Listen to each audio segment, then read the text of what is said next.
Because here's the truth. As long as the Democratic Party and the permanent Washington elite are working hand in hand with Google and Facebook, and as long as Google is allowed to continue to use its monopoly power to skew public opinion in a certain direction, literally manipulating the information that we as voters are allowed to see, then there is no democracy. A recent study by researchers at North Carolina State University found that Google's email service, Gmail, quote, retained the majority of left-wing candidate emails while sending, quote, the majority of right-wing candidate emails to the spam folder. Now, additionally, Google has greatly reduced the visibility of various conservative websites in its search results. Now, Breitbart, for example, found that Google has changed its algorithm so that search traffic to Breitbart declined by more than 60%. As you can see, these kinds of changes can have a major impact on voting. A peer-reviewed 2015 study published in the Proceedings of the National Academy of Sciences found that big search engines like Google can influence the voting preferences of undecided voters by 20% or more. And we've been hearing a lot of politicians scream and shout about how committed they are to defending our democracy. Stop posturing. Stop fear-mongering. Do something about it. That's what we need right now. That was former representative and newly minted paid Fox News contributor Tulsi Gabbard on Fox News last night. Robby, what's your take? I wish Google would get better at filtering all candidates' emails. So let's get those left-wing ones in the spam folder as well. No, honestly, I'm not even kidding. And probably, and here's the issue with some of these tech complaints, probably one of the reasons that more Republican emails of that nature go to spam is because they are spammier, is because they get flagged as spam. Because what's an example of that? I don't have an example available off the top of my head, but I see the kinds of, I see their fundraising emails and it's not clear what the money it would be going to. It'll have some right-wing figure and it'll say, donate now to, stop the left-wing agenda, and maybe it's not even going to a campaign, it's just going to this figure. I talked about on my radar earlier this week about this joint fundraising website that Donald Trump had to raise money for Blake Masters, but if you read the fine print, 99% of the funds were going to Donald Trump, not to Blake Masters. That's the kind of thing Google's trying to protect you from. Now, that does not mean that tech decisions are always on the up and up. We've talked exhaustively about how bad moderation decisions like the Hunter Biden decision might have affected things. And I agree with her and absolutely take her point that I would say it's not so much the Democratic Party as it is the federal government, which is currently controlled by the Democratic Party. Joe Biden's own White House messaging very aggressively to social media companies like Facebook about what kind of content decisions they should make vis-a-vis COVID and some other things. The Intercept has done good reporting on Homeland Security kind of stepping into this role as well. But the COVID stuff was pretty eye-opening because it was very direct, saying we don't like this kind of content. And a lot of those turned out to be bad calls, like the Hunter Biden call. So yes, tech companies, but again, that's not really the tech companies so much as the priorities of our own federal government. Our own federal government thinking it should have the right to dictate these choices to tech companies. Yeah, look, this is something that has been happening for a long time, and I got to say the left has been talking about for a while as well. Bernie's deputy campaign manager, Robin Hoft, wrote in his book about, at a certain point, the senator, this is his Senate campaign, not his presidential presence, being basically told by a Facebook employee that if he didn't want to be hurt by the algorithm after they saw an enormous drop in the traffic to the Senate website, the Facebook website, that they basically needed to let Facebook set its legislative priorities and determine what got posted to the site. There was an article in 2020 about how algorithmic changes were hurting left-wing sites, and an article from the New York Times back in 2017 about how YouTube's shifting algorithms hurt independent media.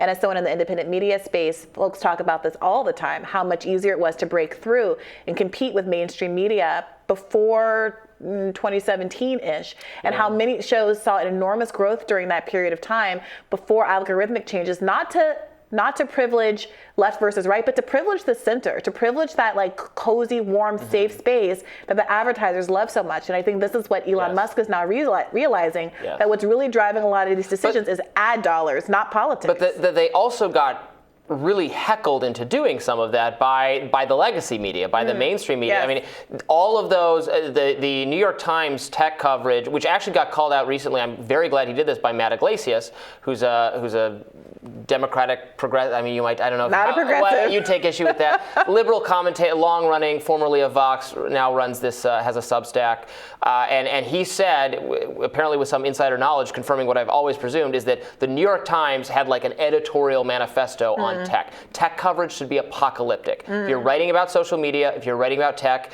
it should sound like this is tobacco, and we're finding out that everyone's going to get cancer from it. That should be the tone of your coverage of this.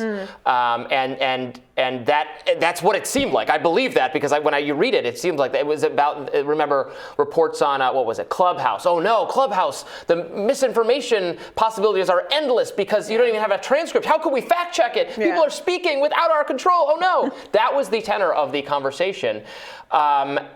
And so my point being, when they're sounding all these alarm bells about how much information, and that's a threat to democracy, is that these social media platforms allow too much of you and I to talk.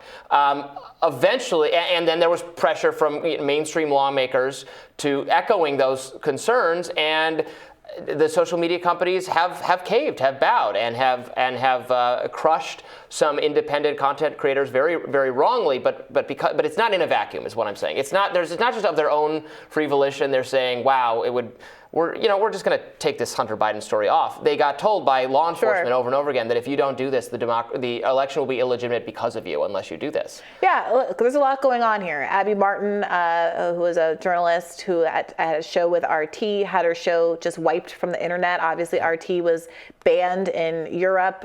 You saw any number of left-wing shows deplatformed and demonetized as a consequence of talking about things like the Russia-Ukraine war, using a historical perspective that is very different from the ahistorical perspective that you largely get on mainstream media. And this is a real problem. But I do think a lot of it is this: YouTube wants to push cat videos, interior design content, things that no one is going to have an issue with their ads rolling on, right? That is what's driving this, and that's why the push to have people like Elon Musk, these kind of rogue figureheads who people think are going to, wrest control and right the ship. That's just not how it works. There's a much bigger systemic failure that's going on here, as opposed to it just being like the ideological peccadillos of the person in charge. I think the best solution is to support or contribute to, or et cetera, independent platforms that have clearly stated, like, we're not going to bow to this kind of pressure. We believe in fostering a true range of voices, like Substack for written content and like Rumble for video content, et cetera. I'm glad to see those companies succeeding or doing well, because some of the problems with a Parler type, or some sites that set themselves up as like, yeah, we're the free speech people, you don't have to worry about us censoring you,